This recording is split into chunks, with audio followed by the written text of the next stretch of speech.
Culture day کا، ورنہ تو دسمبر کے ہر اتوار کو پروگرام کرتے ہیں، بڑے پروگرام ہوتے ہیں، ہر یو سی چیئرمینس بھی پروگرام کرتے ہیں، ہر تمام جماعتیں پروگرام کرتی ہیں۔ جن جن لوگوں کو سندھ سے محبت ہے، اصل میں یہاں کچھ تاثر ایسا دیا جاتا ہے کہ شاید ہم کلچر ڈے مناتے ہیں اور جیے سندھ کی بات کرتے ہیں، جیے سندھو دریا کی بات کرتے ہیں، تو مخالفین بلا وجہ اس کو یہ سمجھتے ہیں کہ شاید ہم کوئی علیحدگی پسند ہے، ہم سندھ کو الگ کرنے کی بات کرتے ہیں۔ دراصل ایسا ہے نہیں۔ سندھ دنیا کی قدیم تہذیبوں میں سے ایک قدیم تہذیب ہے کہ اگر آپ مہر گڑھ کی تاریخ لیں گے تو میرے خیال سے اس وقت وہ بولان بلوچستان کے اندر ہے، بولان صوبے کے اندر، بولان شہر میں۔ 9,000 صاحب جنیدی صاحب اس کی ہسٹری ہے، اور کہتے ہیں کہ پہلی دفعہ کھیتی کا عمل وہاں سے شروع ہوا تھا اور انسانی زندگی کی ترقی کا سفر وہاں سے شروع ہوا تھا۔ پھر یہ ایک بہت طویل گفتگو ہے، کبھی وقت ملے گا تو آپ سے کریں گے، لیکن پھر وہاں سے مائیگریٹ ہوئے لوگ، شاید پانی نہ ہونے کی وجہ سے بعض ٹائم پر بڑی بڑی آبادیاں جو ہے اپنا رخ چینج کر لیتی ہیں۔ پہلے آبادیاں آباد ہوتی تھی دریا کے ارد گرد، جس طرح دریائے سندھ ہے جس کو ہم انڈس سویلائزیشن بھی کہتے ہیں، اسی کے اطراف میں زیادہ تر آبادیاں یہیں آباد ہوئی تھی، اور دنیا کے خوشحال خطوں سے یہ تعلق رکھتا تھا۔ اس زمانے میں ہند اور سندھ ہوتا تھا، پھر نام چینج ہوا، پھر یہ ہند بن گیا، پھر انڈس بن گیا دریا کا نام۔ کئی اباسین بولتے ہیں، صحیح نا حسین بادشاہ؟ لیکن اس دریا کی یہ اللہ تعالیٰ کی نعمت ہے کہ سندھ واحد ایسا صوبہ ہے کہ جہاں دریا اس کا اپنا ہے، دریا کا مالک ہے سندھ، اور ہمارے پاس سمندر بھی موجود ہے۔ یہ کسی ایسے ملکوں میں ہوتا ہے، کسی ایسے صوبوں کو یہ خدا یہ دین دیتا ہے۔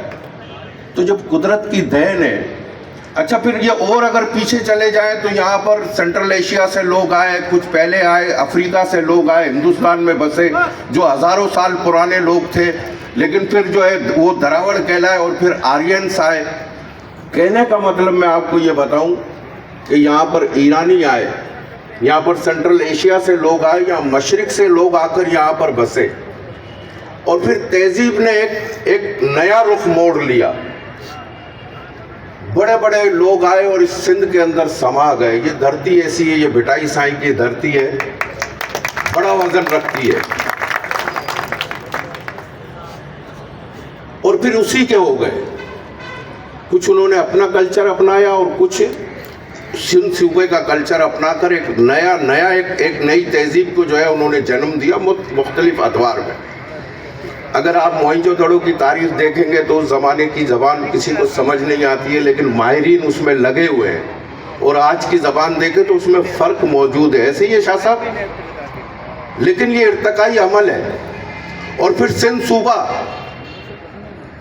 کسی وقت یہ کاٹھیاواڑ اس کے اندر تھا، راجستھان کا راجپوتانہ علاقہ اس کے اندر تھا، ملتان اس کے اندر تھا، مکران اس کے اندر تھا، اس کی حد بہت بڑی تھی۔ لیکن بدقسمتی بھی اسے کہیں اور خوش نصیبی بھی اسے کہیں کہ جو پاکستان کے بعد جو یہ پارٹیشن ہوا نا، اس میں اگر دیکھا جائے تو سب سے زیادہ جو نقصان ہوا تھا وہ سندھ صوبے کو ہوا تھا۔ سندھ کی انڈس سویلائزیشن ٹوٹ پھوٹ کا شکار ہو گئی تھی، یہ ایک حقیقت ہے۔ بدقسمتی سے ہمیں نصاب کے اندر نہیں پڑھا جایا تھا۔ نصاب کو درست کرنے کی ضرورت ہے۔ نصاب کے اندر جو اگر ہم پاکستانی نصاب اسلم بھائی پڑھیں گے تو نصاب آپ کو زیرو سے ہیرو بنا دے گا لوگوں کو۔ جو لوگ ظالم تھے، جابر تھے، ان کو ہیرو کر کے پیش کیا۔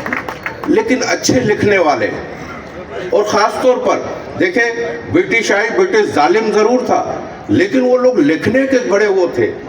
ہمارے حکمران تو ایسے تھے جنہیں میں کہتا ہوں کہ آج کہتے ہیں کہ اکبر بادشاہ جو ہے وہ اسلامی، میں تو اس کو نہیں مانتا، اس نے تو دین اکبر الہی بنایا تھا۔ یہ بادشاہ ضرور تھے لیکن مسلمانیت میں پورا نہیں اترتے تھے۔ یا صوفی شاہ عنایت جو حبیب بھائی جن کے آپ پیروکار ہیں، جس نے سب سے پہلے لینن اور مارکس سے پہلے یہ نعرہ لگایا جو کھیڑے سو کھائے. اچھا کھڑا کن کے خلاف ہوا؟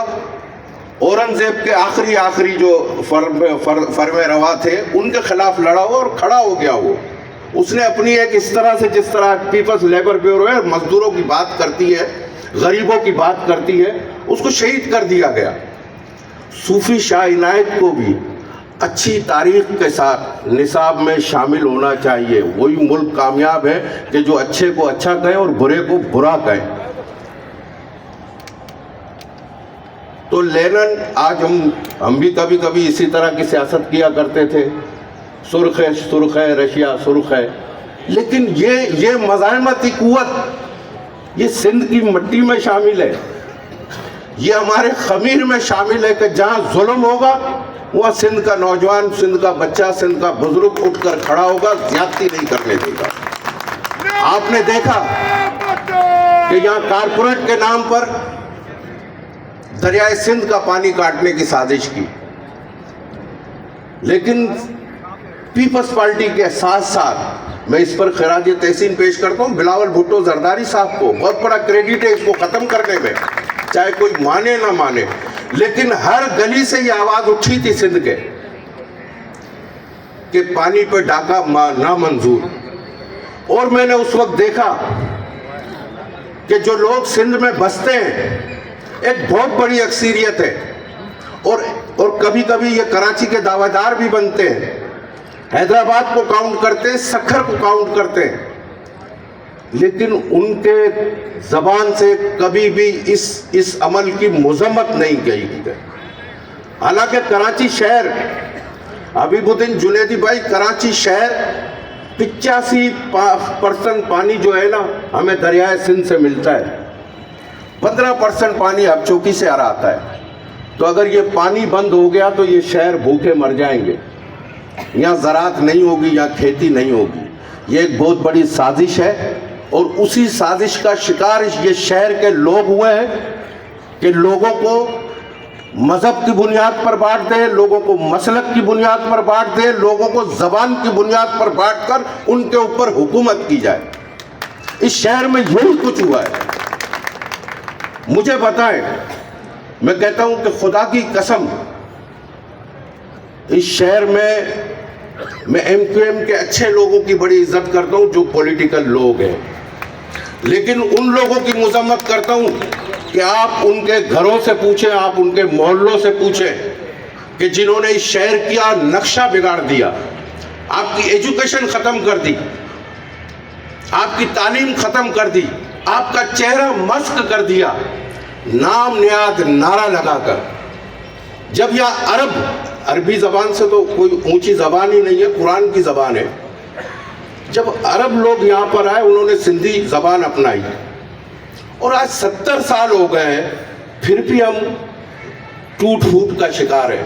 تو کچھ لوگ ہیں, جیسے میں نام لینا بھی چاہوں گا, کہ جو بار بار یہ کہتے ہیں کہ جب ہار جاتے ہیں, جن کے پاس دلائل ختم ہو جاتے ہیں, جن کے پاس سیاست کرنے کو کوئی اور چیز ہے نہیں, کراچی صوبے کو الگ کر دو.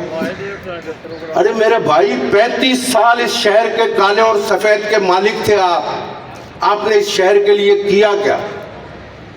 جتنے گراؤنڈز تھے